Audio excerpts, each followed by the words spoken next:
Friends, ನಾನು ಕಲಾ ರಮೇಶ್. ಇವತ್ತು ಬಹಳ ಜನರಿಗೆ ಗೊತ್ತಿರದ ಒಂದು ವಿಶೇಷ ಸಸ್ಯದ ಬಗ್ಗೆ ತಿಳಿಸಿಕೊಡ್ತಾ ಇದ್ದೇನೆ. ನಾವು ಅನೇಕ ಬಾರಿ ನಮ್ಮ ಸುತ್ತಮುತ್ತಲಿನ ಪ್ರದೇಶಗಳಲ್ಲಿ, ಗದ್ದೆ ಬದಿಯಲ್ಲಿ, ತೋಟದಲ್ಲಿ ಈ ಸಸ್ಯವನ್ನು ನೋಡಿರುತ್ತೇವೆ. ಹೀಗೆ ಎಲ್ಲೆಂದರಲ್ಲಿ ಬೆಳೆಯುವ ಈ ಸಸ್ಯದ ಸರಿಯಾದ ಪರಿಚಯ ನಮಗೆ ಇರುವುದಿಲ್ಲ. ಇದನ್ನು ಕನ್ನಡದಲ್ಲಿ ಗುಪ್ಪಟ್ಟೆ ಗಿಡ, ಗದ್ದೆ ಹಣ್ಣಿನ ಗಿಡ, ಕೇಪೆ ಗಿಡ ಎಂದು ಕರೆಯುತ್ತಾರೆ. ಆಂಗ್ಲ ಭಾಷೆಯಲ್ಲಿ ಇದನ್ನು ನ್ಯಾಟಿವ್ ಗೋಸ್ಬೆರಿ, ಗೋಲ್ಡನ್ ಗೋಸ್ಬೆರಿ, ಲಿಟ್ಲ್ ಗೋಸ್ಬೆರಿ, ಗ್ರೌಂಡ್ ಚೆರಿ ಎಂದು ಕರೆಯುತ್ತಾರೆ.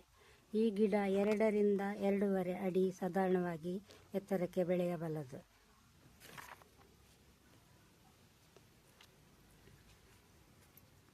ಗಿಡದಲ್ಲಿ ಹಳದಿ ಬಿಳಿ ಮಿಶ್ರಿತ ಹೂವನ್ನು ನೋಡಬಹುದು. ಈ ಹೂವು ಕಾಯಿ ಕಟ್ಟಿ ಇದರಲ್ಲಿ ಕಾಯಿ ಆಗ್ತದೆ.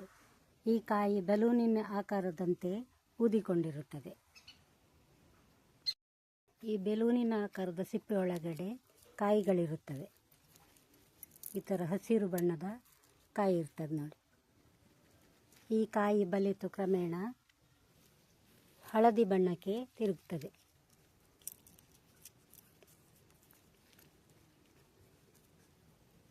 ಇದು ಹಣ್ಣಾದದ್ದು ಗುಪ್ಪಟೆ ಹಣ್ಣು.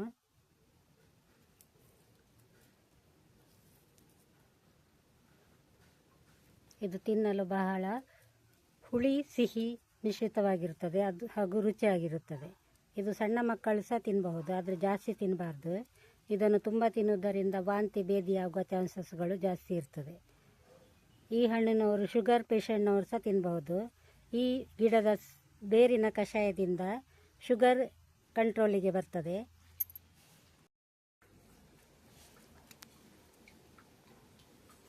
ಈ ಹಣ್ಣು ಹೀಗಿರ್ತದೆ ನೋಡಿ, ಒಳಗೆ ಸಣ್ಣ ಸಣ್ಣ ಬೀಜ ಇರ್ತದೆ.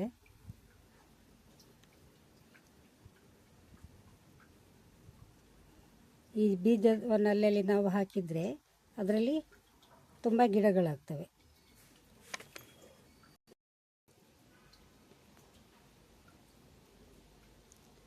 ಈ ಗಿಡದ ಬೇರು, ಎಲೆ, ಹಣ್ಣು ಪ್ರತಿಯೊಂದು ಔಷಧೀಯ ಬಳಕೆಯಲ್ಲಿದೆ. ಈ ಗಿಡದ ಬೇರಿನ ಕಷಾಯ ಮಾಡಿ ಕುಡಿಯುವುದರಿಂದ ಮಧುಮೇಹವನ್ನು ನಿಯಂತ್ರಿಸಬಹುದು.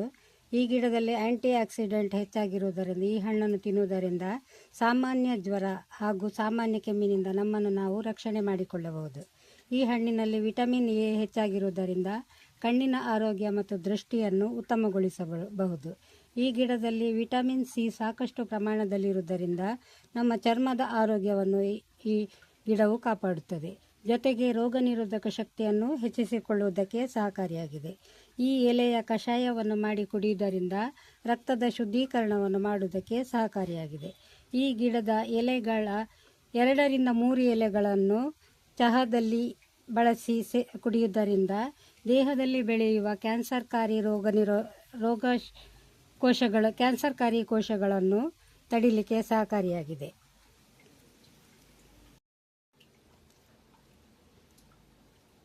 ಈ ಹಣ್ಣಿನಲ್ಲಿ ಎ, ಬಿ ಮತ್ತು ಸಿ ವಿಟಮಿನ್ ಇರುತ್ತದೆ. ಯಾಕೆಂದರೆ ದೇಹಕ್ಕೆ ಬೇಕಾದ ಪ್ರೋಟೀನ್, ರಂಜಕ ಈ ಹಣ್ಣಿನಲ್ಲಿರುತ್ತದೆ. ಇದು ಉತ್ತಮ ಮೂತ್ರವರ್ಧಕವೂ ಹೌದು. ಇದು ಮೂತ್ರ ವಿಸರ್ಜನೆಯ ಅಡಚಣೆಯನ್ನು ನಿವಾರಿಸಲು ಸಹಾಯ ಮಾಡುತ್ತದೆ. ಇದು ಅಲರ್ಜಿಯಂತಹ ಕಾಯಿಲೆಗೆ ಪರಿಹಾರವನ್ನು ನೀಡುತ್ತದೆ. ನಮ್ಮ ಜನಪದ ವೈದ್ಯರು, ಗಿಡಮೂಲಿಕೆ ತಜ್ಞರು ಅನೇಕ ಕಾಯಿಲೆಗಳಿಗೆ ಮಲೇರಿಯಾ ವಿರೋಧಿಯಾಗಿ, ಅಸ್ತಮಾ ವಿರೋಧಿಯಾಗಿ ಚಿಕಿತ್ಸೆಯಲ್ಲಿ ಇದನ್ನು ಬಳಸುತ್ತಾ ಬಂದಿದ್ದಾರೆ. ಇದು ಹೊಟ್ಟೆಯ ನೋವಿಗೆ, ಯೋನಿಯ ನೋವಿಗೆ ಚಿಕಿತ್ಸೆ ನೀಡಲು ಇದನ್ನು ಬಳಸುತ್ತಾ ಬಂದಿದ್ದಾರೆ. ಅಲ್ಲದೆ ಮೊಣಕಾಲು ನೋವು, ಕೀಲು ನೋವು, ಕಿವಿ ನೋವು ಮುಂತಾದ ಅನೇಕ ಚಿಕಿತ್ಸೆಯಲ್ಲಿ ಇದರ ಬಳಕೆಯಲ್ಲಿದೆ. ಇದರ ಎಲೆಯನ್ನು ಹಬೆಯಲ್ಲಿ ಬೇಯಿಸಿ ನೋವಿರುವ ಜಾಗಕ್ಕೆ ಇಟ್ಟರೆ ನೋವು ಗುಣವಾಗುತ್ತದೆ. ಇದರಲ್ಲಿ ಆಂಟಿ ಆಕ್ಸಿಡೆಂಟ್ ಅಂಶ ಹೆಚ್ಚಾಗಿರುವುದರಿಂದ ಇದು ರೋಗ ನಿರೋಧಕವಾಗಿ ಕೂಡ ಕೆಲಸವನ್ನು ಮಾಡುತ್ತದೆ. ಇದರ ಎಲೆಯ ರಸವನ್ನು ಜಜ್ಜಿ ತೆಗೆದು ಕೀಲು ನೋವು ಅಥವಾ ಮಂಡಿ ನೋವು ಇರುವ ಜಾಗಕ್ಕೆ ಹಚ್ಚಿದರೆ ಮಂಡಿ ನೋವು ಅಥವಾ ಕೀಲು ನೋವು ತಕ್ಷಣ ಕಡಿಮೆಯಾಗುತ್ತದೆ. ಹಾಗೆಯೇ ದೇಹದ ಯಾವುದೇ ಭಾಗ ಊತ ಬಂದರೂ ಸಹ ಇದರ ಎಲೆಯ ರಸವನ್ನು ಹಚ್ಚಿದರೆ ದೇಹದ ನೋವು, ಊತ ಕಡಿಮೆಯಾಗುತ್ತದೆ. ಈ ಗಿಡದಲ್ಲಿ ಸೈಡ್ ಇಫೆಕ್ಟ್ ಯಾವುದೆಂದರೆ, ಈ ಹಣ್ಣಿನ ಸಿಪ್ಪೆಯಲ್ಲಿ ವಿಷಕಾರಿ ಅಂಶ ಇರುವುದರಿಂದ ಇದರ ಸಿಪ್ಪೆಯನ್ನು ತಪ್ಪಿಯೂ ಸೇವಿಸಕೂಡದು.